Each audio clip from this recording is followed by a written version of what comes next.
Hi everyone. Today I'm going to unboxing YIHUA power supply. We can see that one. This in the packing we can see like a power cable, power cord, and it's a standard instruction document, operational instruction document. This particular model is 3010. Basically it is giving output at 30 volts and 10 amps. That is the reason 3010.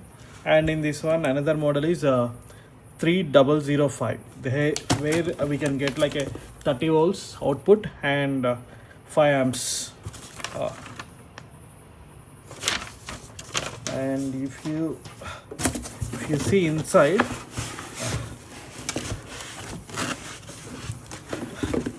this is how we can see that power supply. The branding name itself you can see like a YIHUA 3010D, and two rotational knobs. One is for voltage, one is for current, and one remaining everything is a standard normal.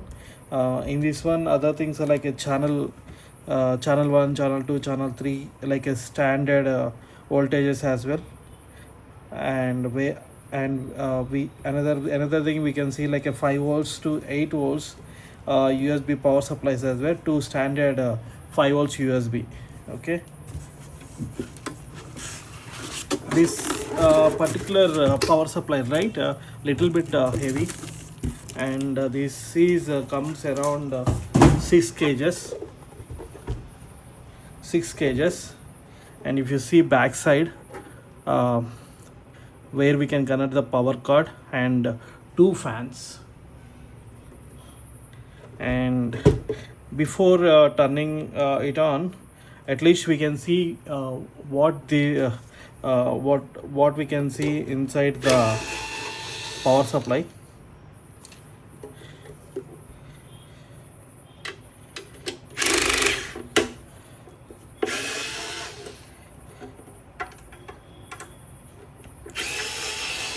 This is the power supply. It is coming with the toroidal transformers.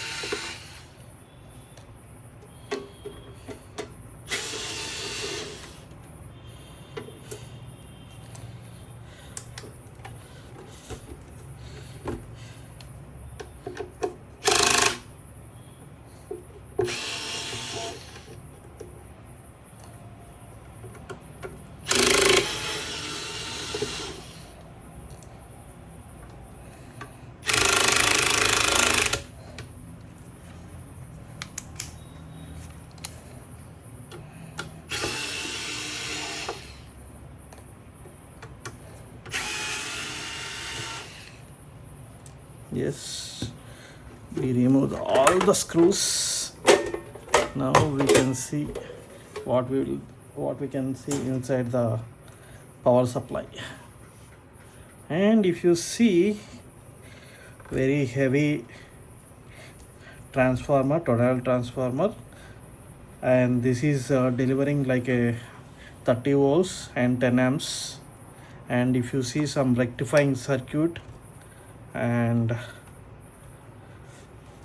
I can close it. Maybe we can discuss, we can closely have a look what inside it is having.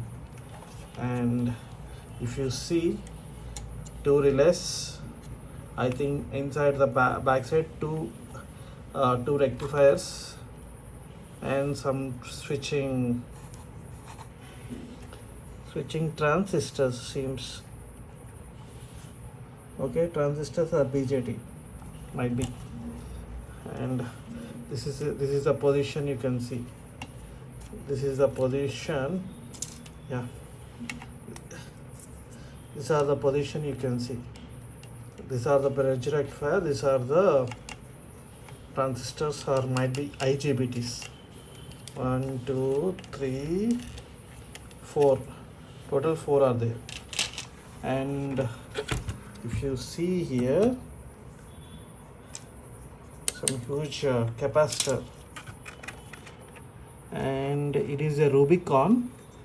As per this, it is 63 volts and 10,000 microfarad. Sorry, here you can see in this position it's a Rubicon and 63 volts and 10,000 microfarad. And this side you can clearly see huge SMD based chipset with some microcontrollers, okay, for delivering this running for this display. Okay, might be we can turn it on and see.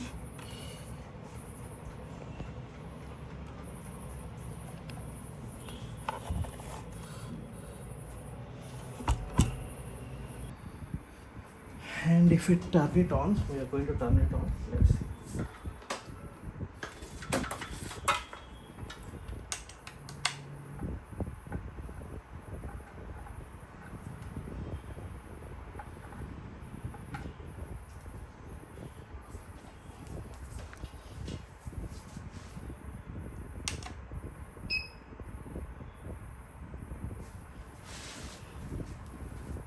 And if you see the display, this is the voltage, and you can hear the buzzer also, and this is where the current we can increase and decrease. And if you press it, whatever the current you want, you can set it.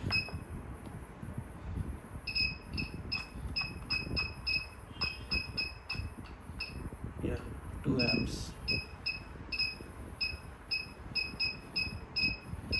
As per their claiming, it is calibrated, means whatever the amps or voltage you are seeing, same thing we are going to get.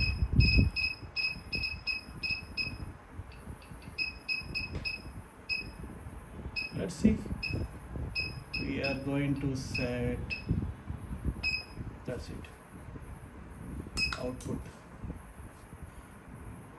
Now we are going to get 10 volts.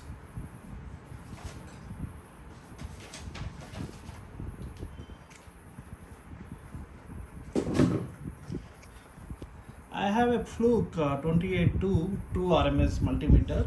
With that we can see here how much voltage exactly we are going to get.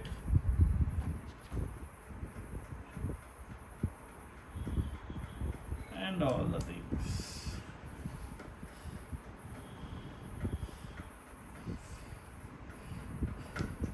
So go.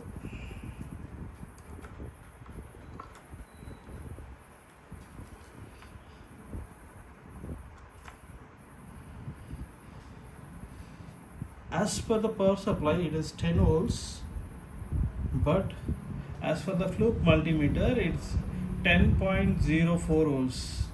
Okay, and we are at channel 1, and if you go to the channel 2, it is a 30 volts is supposed to get, and 30.10.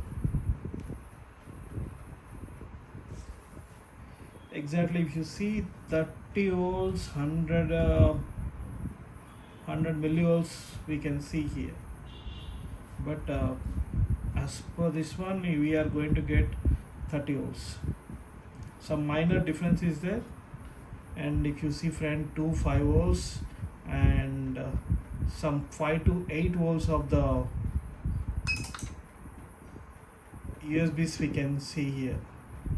Might be we can get the, okay, these are all the USBs. When you set for 5 volts, these all the 6 USBs, it will deliver 5 volts voltage.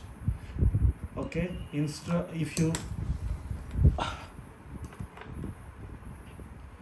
you press 8.4 volts, and you can get this, all will be delivered 8.4 volts, 40 volts.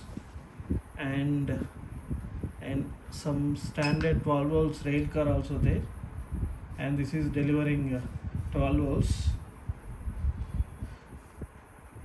and some overcurrent protection and over voltage protections also there. If you see here, front panel. But if you see some minor voltage, higher voltage we are getting here. This is the bench power supply, but overall the quality of this power supply I am very much satisfied. Why? Because of the similar power supplies, if you want to trying to get some well-known reputational brands, I think within the whatever this price range we won't get. And anyone who is interested in DIY projects or mobile repair, they can happily use this power supply, DC voltage power supply. And that too, this is toroidal transformers. Might be it will be last long, but it is not like SMPS. Yeah, very less repairing chances will be there, but SMPS might be you can get the lesser higher repairing, and that too this power supply, right, it is so it is using toroidal transformers. Might be you will get it to 75% of the efficiency. SMPS is the 100 morely you can get higher efficiency, right, and it is a high frequency switching will happen in the SMPS, but it's a conventional toroidal amplifier, toroidal transformer, it delivering the good voltages. And inside that, if you calibrate kind of option is there, it will be more good. That's it. Thank you all. Thanks for watching. If you have any suggestions, please let me know in comments. Thank you all. Please subscribe my channel.